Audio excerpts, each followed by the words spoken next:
چێشتی مجێور ژیاننامەی خۆنووسی هەژار زنجیرەی هەشتەم کوردایەتی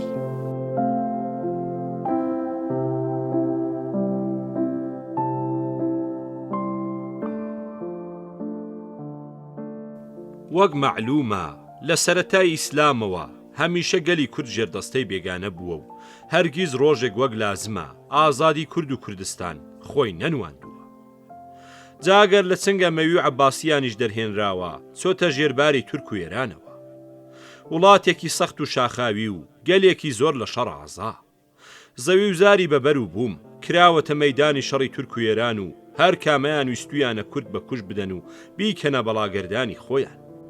نەخوازەڵا لە دەورانی سەفەویەکاندا لە پاژەوەی کوردێکی ژەنگاوی خۆی کردوتە شێخی سەر بەرماڵ و لە ئێراندا پەرەی ساندووە و مریدی زۆری پێکەوە ناوە و بە ناوی شێخ سەفی ئەردەوێڵی ناسراوە و زمانی تورکی کردوتە زمانی ئەهلی تەریقەتەکەی خۆی. کوڕانی ئەو ویستویانە بەهرەی سیاسی لەو تەریقەتە وەرگرن. بوونەتە شیعەی زۆر دڵگەرم تا بتوانن بە چالاکی بربەرەکانەی زۆربەی سونی مەزەبەکان بکەن و ئێران بۆ خۆیان ساخکەنەوە. سوڵتانانی عوسمانیش خۆیان کردوتە پارێزەری سونی مەزەبان و هەمیشە و دوو هێزا بەگژ یەکدا چوون و کوردی تێدا ماڵ و ئێران بووە.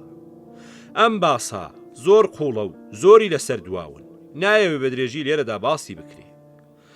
بەڵام ئەوەندە هەیە کە سەدان ساڵە هیچ کوردێکی ئێران نەبووە کە ڕقی زۆری لە دەسەڵاتدارانی شیعە مەزەب و بە گفتی خۆیان لە عەجەم نەبوو بێ.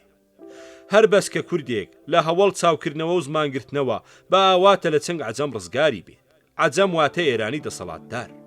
بەڵام چونکە کوردی موکریان هەر کار بەدەست و پۆلیسی ترک زمانیان ناردوونە سەر و جەزرە بە وازاریان لەوان دیوە ناوی عەجەم بۆ ترک زمانەکانی جیرانیان بەکاردەبن. منیش وەک هەموو منداڵە کوردێک هەر زمانم پشکوتووە هاتوومە ڕیزی منداڵان. بغزی عەجەمم دەگەڵ شیر مشتووە و بەدڵ ناخۆشم ویستو. گوتم لە 7 ساڵانیمدا گوێزم پێکدا دەدا و ئەوی بشکە دەمگوت عەجەم شکا. زۆر جار لەبەر خوددا دەپاڕامەوە پادشایەکی کوردی چکۆلە و جوانم بنسیب بکە. لە گەمەی شەوانەی گەڕەکدا دەبووینە دوو دەستەی عەجەم و کورد، دەبوایە شەڕ بکەین عەجەم بشکێن و کورد سەرکەون. بابم لە تورکیا مەلا سەعیدی بەدیع الزەمانی دیبوو، زۆر بە منبارەکی دەزانی. کە بیست بوویەوە لەلایەن سوڵتانی ڕۆمەوە کوژراوە، جگە لە ناخۆشەویستی عەجەم جنێوی بە تورکی عوسمانیش دەدا و بە کافری دەژماردن. دەربارەی کورد ئازاد بوون و لە دەست دوژمنی کافر ڕزگار بوون لای هێندێک لە میوان و هەموو شۆکەرانی باسی دەکرد. چەند لاوێکی سابڵاغی حەزیان لە قسەکانی دەکرد و زۆر جار دەهاتنە لای کە گوێی لێ بگرن. من و زەبیحی منداڵ بووین و لەبەر خۆمانەوە بە ئەندازەی عەقڵی منداڵی کەیفمان بە کورد دەهات. زەمانی ڕەزاخانی پەهلەوی بوو، کەس نەیدەوێرا بیریش لە کوردی نووسین بکاتەوە و ناوی کوردی خوێندنەوە وای لێ هات بوو ئەگەر کەسێک باسی بکردایە سرە ڕای جنێ و دەکەوتە بەرتیز و تەشەر و شەڕ و دەبوو بە گاڵتەجار. لە بیرمە ڕۆژێک زەبیحی لێم پەیدا بوو، ئیشارەتی بۆ باخەڵی کرد. گوتم چییە؟ گوتی با بڕۆین دەزانی. لە شار دەرچوین، نزیک پردی سوور گڕە بەردێک هەبوو، بنی هڵۆڵ بوو. خۆمان لەبەر چاوان ون کرد و کدێبی دەرێنە. ئەنجومەنی ئەدیبانی کورد کە هی پیاوێکە بە ناوی ئەمین فەیزی بەگو لە ساڵی 1339 کۆچی بەرامبەر لەگەڵ 1920 زاینی لە ئەستەمبوڵ چاپ کراوە. پڕ بوو لە شیعری شاعیران، جاوەرە و بتوانە ساغیکەوە. هەر چۆنێک بوو تەقەتەقێکمان لێ دەکرد و بەشی خۆمان ئەویش بە حاڵی ساگ لێ هەڵدەکڕا. چەند ڕۆژێک ئەو کارەمان کرد. ڕۆژێک تووشی شیعرێکی شێغڕەزا بووین و دەقوڕ گیرای. خزمی نەمەدەن پەنجە لەگەڵ عەشرەتی جافا، مێرو لە نەچێ چاکە بەگشت قولەی قافا. دەمان خوێند مێرو لە پخێ چاکە بە کەپور قولەی قافا. من دەمگوت لەنگە، دەیگوت ئاخریانی چی لەنگە؟ دەمگوت نازانم، بەڵام دەزانم نەمانزانیوە. فکر خوایە چی بکەین و لە کوێ پرسین؟ گوتم هەرچەند دەزانم ڕەنگە لێدانێکیش بخۆم، بەڵام لە بابم دەپرسم. شەو کە بابم خەریکی متاڵا بوو، تۆزێک مینگەم کرد و سرم خوراند و گوتم بابا سەری هەڵێنە. ها چییە؟ بێدەنگ بووم و قرتەم نەهات. دیسان پاشتایە گوتم بابا بەڵێ دەڵی چی؟ دیسان پەشیمان بوومەوە. ئەو جار هەستام چوومە لای دەرگا کە ڕێگەی هەڵاتم بەدی بکەم. بابا ئەی سندان ناوم لێ دەنێی دا بڵێ بزانم چت دەوێ؟ ئاخر لێم نادەی؟ نا بۆچی لێت دەدەم شێعرێک هەیە من و زەبیحی نایزانین پێمان بڵێ. گوتی زۆر باشە کوانیە؟ ئەنجومەنە بۆرم لە باخەڵ دەرێنا و شێعرەکەم شاندا. گوتی چۆنتان خوێندوتەوە؟ کە بۆم گوت لە قاقای پێکەنینی دا گوتی پیاو هەرچەندی بان قەستیش حەول بدا نازانێ وای غەڵەت بخوێنێتەوە. بۆی ساخکردمەوە و گوتی جا ئەگەر ئێوە کوردی دەخوێندنەوە من زۆرم هەیە. هەستین چوینە حەساری ماڵ گڵی لادا سندوقە فیشەکێکی ڕووسی داپۆشی بوو کە پڕی بوو لە دیوانە شیعری چاپکرا و بە خەت نووسراو. ئیتر خوداوەت حەسێنێ دیوانی نالی، کوردی، شێغڕەزا، سالم، حەریق و نازانم چەندی تر یەکە یەکە وەرمان دەگرت و غەڵەتمان دەپرسیەوە. سەدیق حەیدەری و سعید حەمەقا لە ناویش کە لە ئێمە بەتەمەنتر بوون دەچوونە ڕەواندز و لە هاتنەوەدا چاپکراوی کوردیان لەلایەن حوزنی مکریانیەوە دەهێنا و دایانداینی. تا زۆر باش خۆمان لە کوردی خوێندنەوە ڕاهێنا و بەرەبەرە دەممان لە باسی ئازادی کوردستان و ئاواتخوازی ڕزگاری کوردەوە وەردەدا. نازانم چۆن ناو چۆن بوو کە چەند کەسێکی تریش ببوونە ئاودەنگیمان و شەریکی بیرکردنەوەمان بوو. لە سابڵاغ حوسێنی زێڕینگەرە کە پاشان بە فروهەر دەناسرا، عەزیزی کاکاغا کە ئەفسەرێکی پۆلیس بوو، مینەی شەرەفی، عەبدوڕەحمانی کەیانی، لە لادێ کاکە ڕەحمانی حاجی بایزاغا، مەلا ڕەحمانی حاجی مەلای عەزیزکەند و ڕەنگە هی تریش کە لە بیرم نەماون. واتا حیزبێک بووین بێ بەرنامە و تەنزیم. کارمان هەرەوەندە بوو کە دەگەیشتینە یەکتر دڵی خۆمان بە ئاواتەکانمان خۆش دەکرد. جارێک زەبیحی دەگەڵ خۆی بنمێ ماڵی پیاوێک بە ناوی خاڵەمەلا، پێم وایە جگە لە ئێمە دە کەسی تریش لەوێ بوو. گوتیان ئێمە دەبینە حیزب بوو دەبێ ئاگامان لە یەکتر بێ و سوێن بخۆین کە خەیانەت بە یەکتر نەکەین. ئەم کۆبوونەوە زۆر مایەی دڵخۆشی بوو، کوردایەتیمان پتە بوو، دووسێ کورتە باسم لەبارەیە و هاوکاریەوە لە بیر ماوە. دەگەڵ عەزیز و حوسێن چوو بووینە قاوەخانەی، حیکایەت خوان حیکایەتی ئەسکەندەرنامەی دەگوت، هەر دەیگوت تۆز لە بیابان هەستا، بای ڕەحمەت تۆزی لادا، داڵا نیشانەی 100,000 چەکداری فلان پاڵەوان دەرکەوت و دیسان تۆز و ئاڵا و فلان پاڵەوان. عەزیز کە تۆزێک سەرخۆش بوو بانگی کرد سەگ باب ئەدی کوا ئاڵای کوردستان. دەمان چەی دەرێنە خەڵکی قاوەخانە بە جارێک تاسان، حیکایەت خوان سپی هەڵگەڕا و لەرزی و ملی لێنا، تۆز هات و ڕابرد و 100 ئاڵای نیشانەی 1 ملیۆن لەشکری سەلاحەددینی ئەیوبی دەرکەوت. حوسێن عەزیزی لە چاخانەوە دەرناو من شوێنیان کەوتم، دەمانچەکەیاندا بە من کە من منداڵ و بێشکم نەوەک بیانگرن. گوتیان ئەفسەرێکی دژبان سەر و بنی قسەی جنێ و بە ڕەگەز و دینی کوردانە و ناو نیشانەی فڵانە، عەزیز خەتی بۆ کێشا کە تەنبیەی بکە. شەوێک زستان و بەفر لە عەرزی بوو، چوینە دەوروبەری دژبان قەدەممان لێدا تا کابرا هاتە دەر. عەزیز بە هەوای سەرخۆشی یەخەی گرت و بەر بووە لێدانی. حوسێن و منیش بە ناوی ناوبژی کرد، چوینە یاریدەی و بگرە کوێن دەرێت دێشێ شل و کوتمان کرد. دژبان هاتن ناوبژی کەر هەڵاتن و عەزیز گیرا وە خۆی گوتپووی بە تەلەفۆن خەبەر بە فەرماندەری لەشکری سابڵاغ درا و فەرمانیدا عەزیزیان بۆ برد کە خۆی تۆڵەی لێ بکاتەوە. هەمووی شەوێ پێکەوە ئارەقیان خواردووە و قماریان کردووە و سبەی عەزیز هاتەوە و ئازاد کرابوو.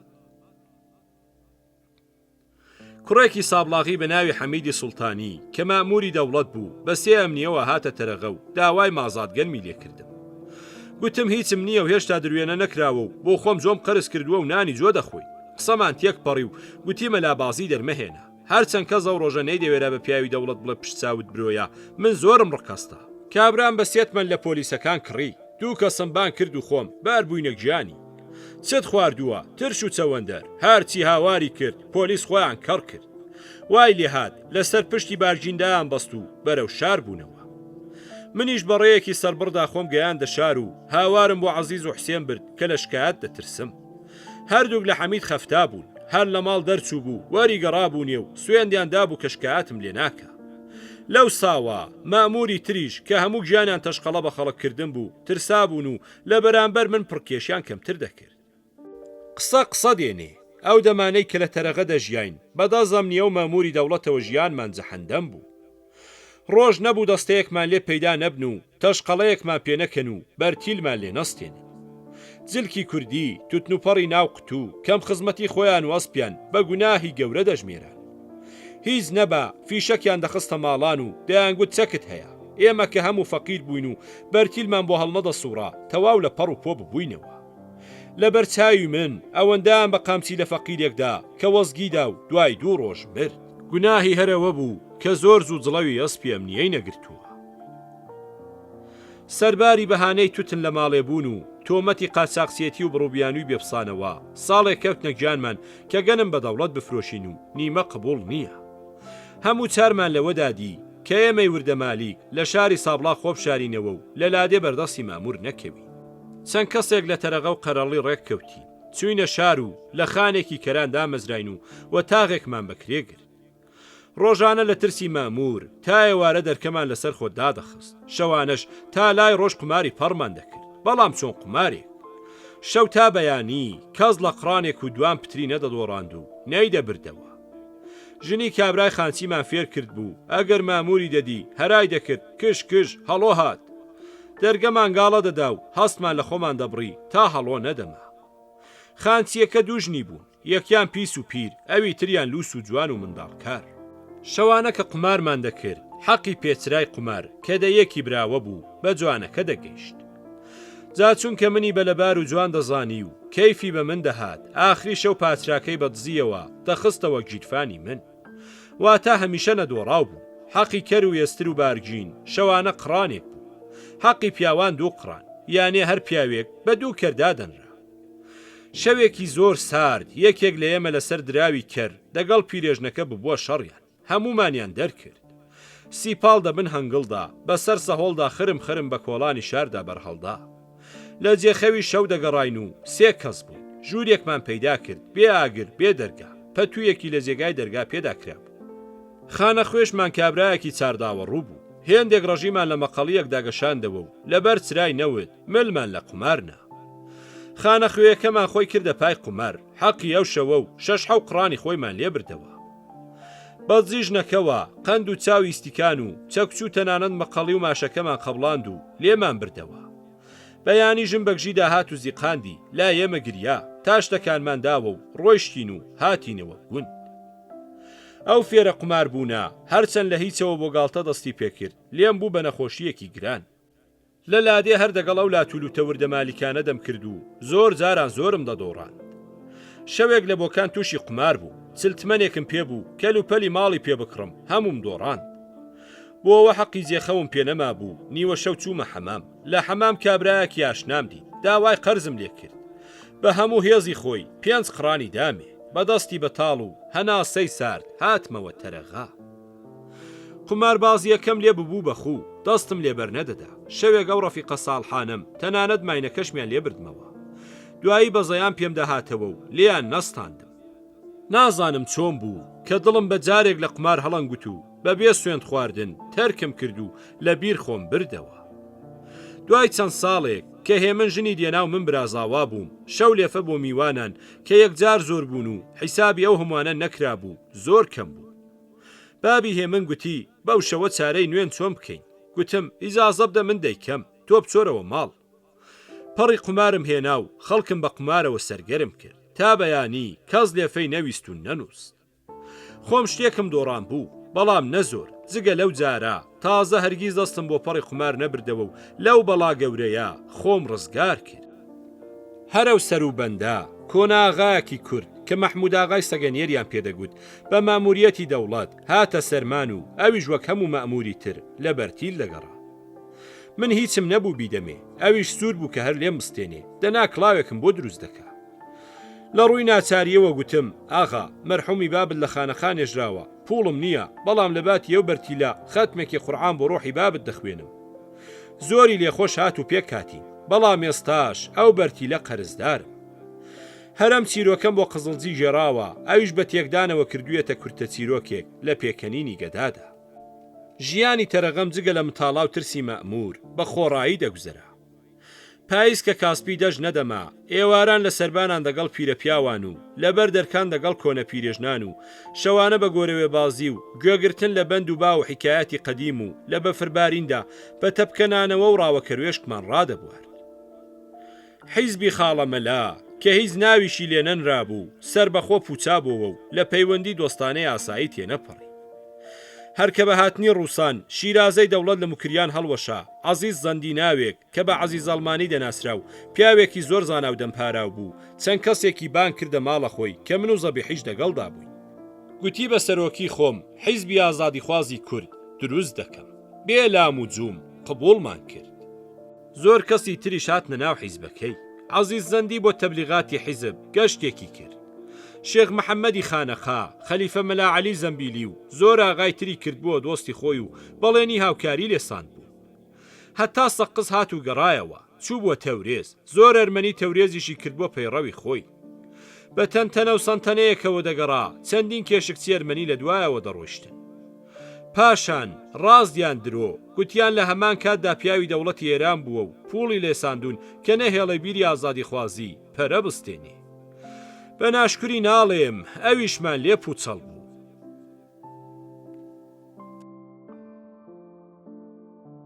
کۆمەڵی ژێکاف. جارێک کە چوو بوو مەشار وەک هەموو جار بەر لە هەموو شت زەبیحیم دیتەوە. گوتی وەرە بردمیە مزگەوتی قازی. گوتی بە قورعان سوێند بخۆ کەوی پێت دەڵێم لای کەس نایڵێ.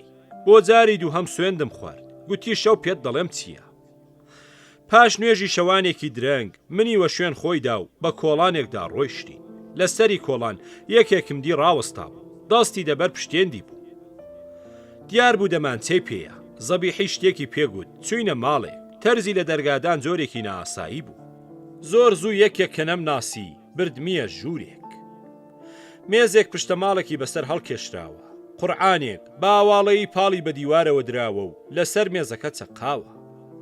ئاڵایەکی بە دروشمی ڕۆژەوە لە دیوار دراوە. خەنجەرێکی ڕوود بە قورعانەکەەوە هەڵپەسێراوە. پەڕە کاغەزێک بە نووسراوەیی لەسەر کەناری مێزەکەیە. کابرا گوتی ئەوە بخوێنەوە و هەموو جار دەست بە قورعانەکەدا بدە. ئەگەر لەو سوێن نامەیە لادەی خوێنت بەو خەنجەرە دەڕژێ. لە سام و عیبەتی ئەو دیمەنە دەلەرزیم، زۆری شانازیم بەخۆم دەکرد کە شیاوی ئەم باوەڕەم.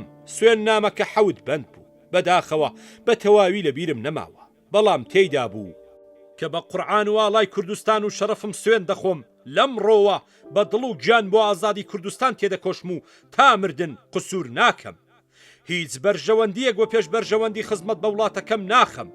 برای حیزبیم بە قەت خۆم خۆش دەوێ، هەتا مردن بە زمان، بە قەڵەم، بە ئیشارە و بە هیچ زۆرێ خەیانەت بە حیزب ناکەم و ڕاستی لێ ناڵێم و ناوی نهێنی ئەندامان لای کەس نادرکێنم و شتی وا.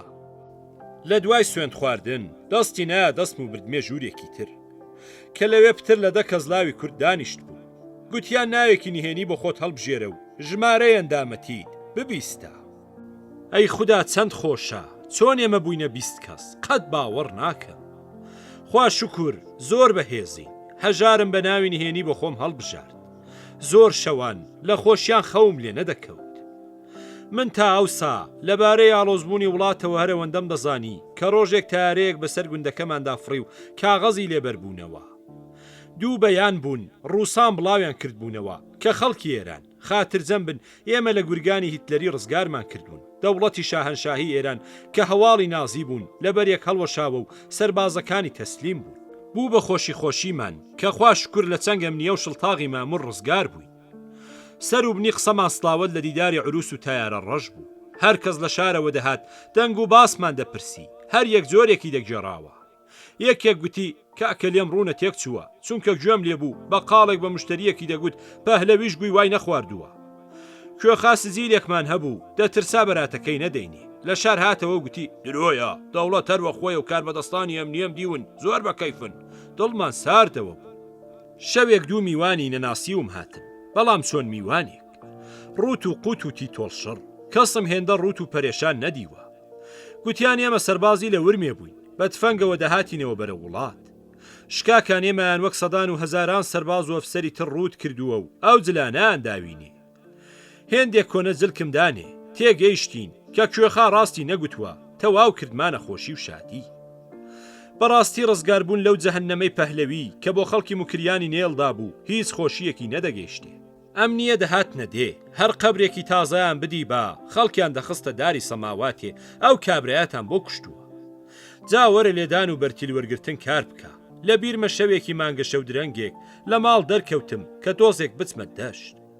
ڕوانیم کەلاکێک لەبەر هەیوانی مزگەوتە خنە خنی دێت پیرەمێردێک بوو خەریک بوو دەمرد چوم کوێخای دێم خەبەر کردەوە ئەسپی هێنا و کەلاکی نەناسی برد و لە پەنانی زیکترین گوندفڕێدا کە نەوەگەم نییە بزان و ماڵوێرانمان کرد هەرەو شەوە کەلاک دێ بە دێ ڕۆی بوو تاگەی بوو دەروێشان کە ماڵێکسی کابرای لێ بوو معلوم بوو لە کەڵبەڕەزاخانەوە بە نەخۆشی ئاوا گۆڕبەگۆڕ کراوە خوا نەخواستە ماموریەکی دەوڵەت لە گوندێکیان لە مەزرای گوندێک بە سەکتە بمردایە ئیتر واوەی لابوو سەتان کەس دەکەوتنە بەڵاوە و لە سووچی ڕەش ساڵان تون دەکرێن ئەگەر تەنیا ئەو دەردی کە تاقە گوندێک لە مکریان لە دەستپیاوی دەوڵەتی ڕەزاخانیەوە دیوە کۆ بکرایەتەوە کدێبێکی گەورەی دەویست بیستمانەوە کە چۆن لەشکری ئێران کە سەر تاپا لە چەکی ئەڵماندا خنکا بوو بەبێ شەڕکردن لەبەرێک بڵاو بووە و سەری بێکڵاو ماوەتەوە سەرباز تفەنگیان داوە بەنانێک و لە کۆڵ خۆیان کردوێتەوە بەو پەڕی ڕەزیلی دەوڵەت لەبەریەک چووە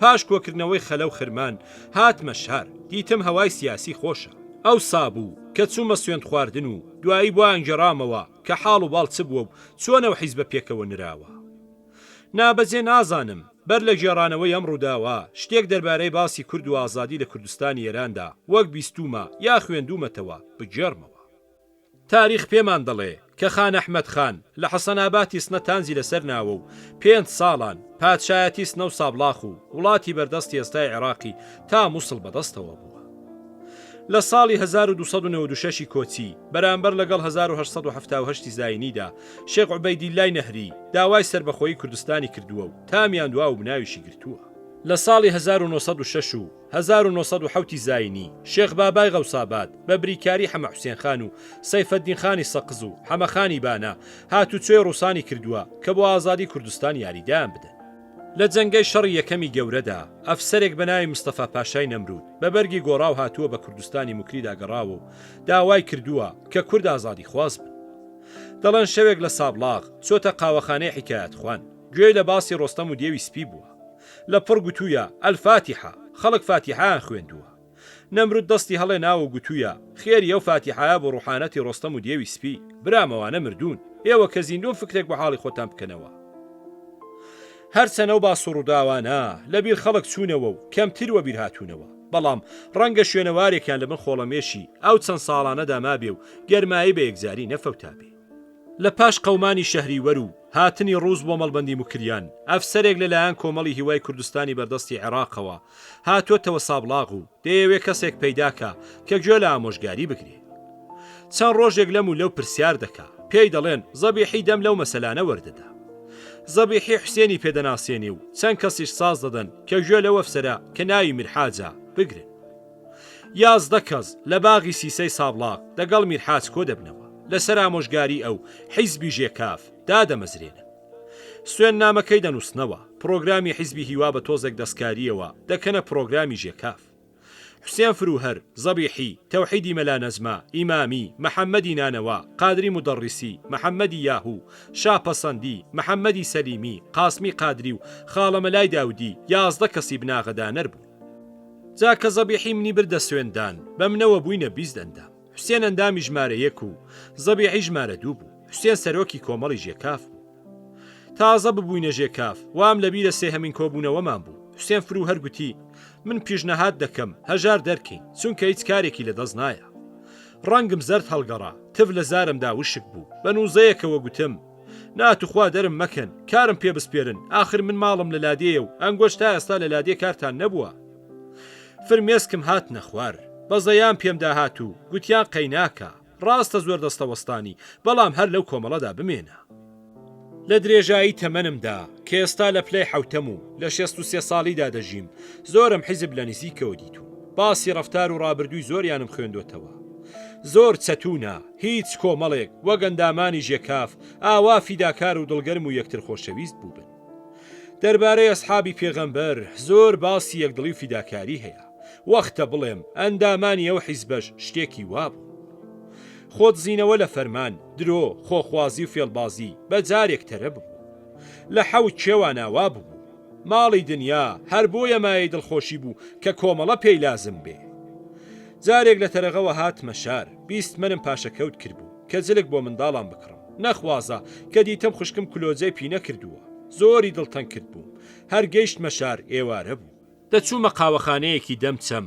کە هەواڵام ببینم لەسەر پردی داوێنی چۆم تووشی یەکیان هاتم گوتی فڵانی تۆ پوڵت نییە هێندێک پوڵمان پێ لازمە دەبێ کۆی کەینەوە دەست بەجێ بیستمەنەکەم دایە و هەر لەوێوە گەڕامەوە و لە شار دەرکەوتم و هاتمەوە ماڵ چونکە مەخارجی شەوێکم بخۆم نەگێڕاوە کە هاتمەوە خوشکم پرسی جلکت کڕی گوتم بەداخەوە بە تەڵی قماری سێخاڵەوە بووم و هەموو پوڵەکەم دۆڕاند گوتی دەزانم نەتدۆڕاندووە بەڵام خەم مەخۆ ئێمە هەرچۆنێک بێڕای دەبوێری هەرچەند زۆر زۆرتر ببووین و ئەندامان لە 100 و 200یان تێپەڕاند بوو بەڵام هەموو ڕوت و نەدار بووین و پوڵمان بۆ هەڵنەدە سوڕاکە پەرە بەڕاگەیاندنی حیزب بدەین دەمانەویست گۆڤارێک دەرکەین بە ناوی نیشتمان حیسابمان بۆ کرد بوو دەری نەدەهێنا برادێکمان چوو بوو بە ناوی خۆی 150 مەنی لە حازیە قەرز کرد بوو کە بە مانگێک دەیداتەوە زەبیحی کە دەبوو بەکاری گۆڤارەکە ڕابگا و کەسیش پێ نەزانێ چوو بوو دەگەڵ خەلیفەگەری هەرمەنیان لە تەورێز ڕێک کەوت بوو کە لە چاپخانەی کلیسا بۆی چاپ بکەن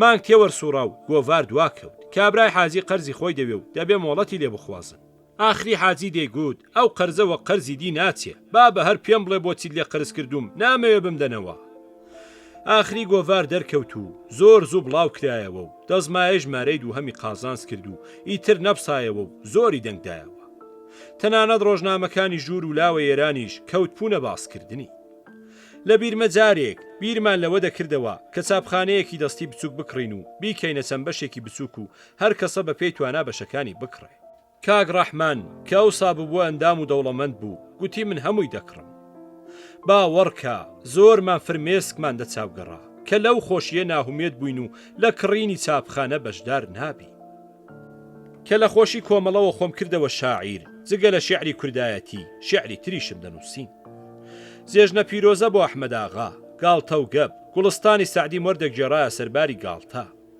شیعری حافزم بە باری گاڵتە و گەبدا وەردەگێڕا ئەندازەیەکی زۆرم لەو شیعر و نووسراوانە ڕێخست بوو کە ئێستا هیچیانم نەماون و بە یەکجاری لە ناوچوو لە بیرما بەر لە گۆڤاری نیشتمان تەنیا دوو بەیتی من لەسەر کاغەزێک چاپ کراب بۆ یەکەم جار کە دیتم ئەوەندەم کەیف پێساز بوو بە شام دەگوت هەتیوە ئای کە چەندەم شایی بەخۆم بوو